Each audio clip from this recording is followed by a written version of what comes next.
Hey everyone, welcome back to Vedic Sage. I'm Dr. Dhaliwal, and today we're going to talk about the general characteristics of Gemini individuals.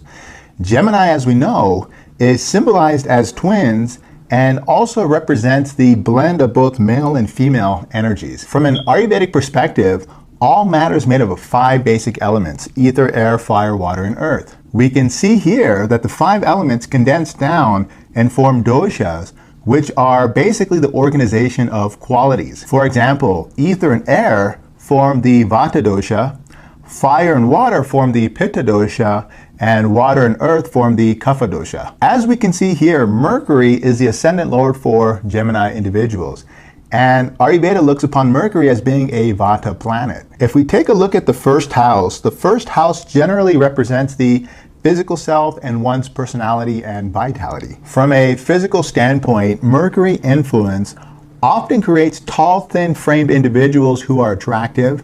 These individuals have youthful looks who are quite expressive. Gemini individuals often are quite talkative and chatty. The ascendant lord Mercury governs speech, intellect, and communication.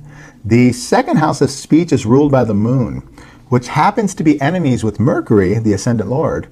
And this may imply that all this excessive talking may not always serve the highest good. We can see here that Mercury is the lord of the first and the fourth house, and the fourth house implies home life, where Mercury is exalted in the sign of Virgo.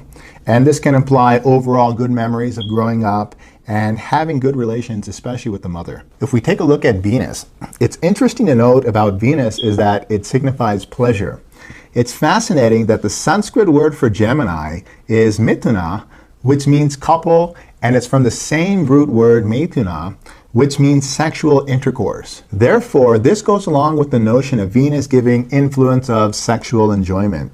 If we take a look at Venus, Venus is the lord of the 5th house of children and the 12th house of loss, which may imply high expenditure due to children.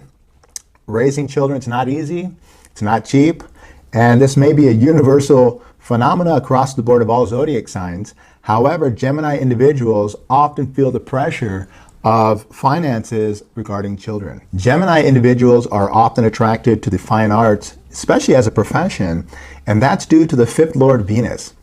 However, the life of an artist is not always the easiest, and we can see that Venus is debilitated in the sign of Pisces, which happens to be the 10th house of career and profession. Even further, Venus also happens to be the lord of the 12th house, which is a house of loss. And this can further signify the difficulties of making a career out of the love of art. On the brighter side, the sun rules the 3rd house, the house of intellect. Likewise, in a normal zodiac, the 3rd house is normally ruled by Mercury, and Mercury in itself is a planet of intellect. Generally speaking, Gemini individuals are very intellectual. Here the sun shines upon Mercury, bringing further brilliance to the mind of a Gemini individual. Often Gemini individuals are more inclined to pursue spirituality from a philosophical perspective as opposed to simply devotional. If we take a look at Mars, Mars happens to be the ruler of both the 6th and the 11th house.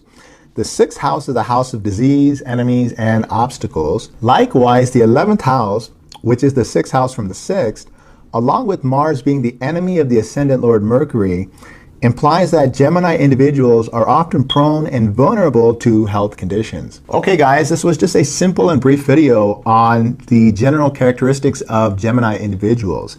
If you have any questions, feel free to place them down below in the comment section, or you can visit us at VedicSage.com. Okay, until we meet next time, take care.